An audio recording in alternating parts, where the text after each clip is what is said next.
ദശരഥ മഹാരാജാവിന്റെ മരണത്തിന് കാരണമായ ശാപത്തിന്റെ കഥ.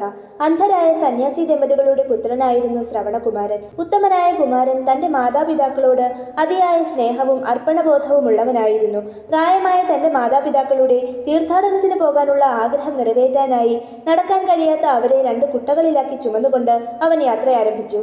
യാത്രാമധ്യേ ദാഹജലം ആവശ്യപ്പെട്ട മാതാപിതാക്കളെ അവിടെ ഇരുത്തി കുമാരൻ അടുത്തുള്ള നദിക്കരയിലേക്ക് ജലം ശേഖരിക്കാനായി പോയി. ആ സമയം ദശരഥ മഹാരാജാവ് ആ കാട്ടിൽ വേട്ടയാടുകയായിരുന്നു. നദിക്കരയിൽ അനക്കം കേട്ട രാജാവ് അതൊരു മൃഗമായിരിക്കുമെന്ന് കരുതി അമ്പെയ്യുകയും ആ അമ്പ് കുമാരനെ മുറിവേൽപ്പിക്കുകയും ചെയ്തു.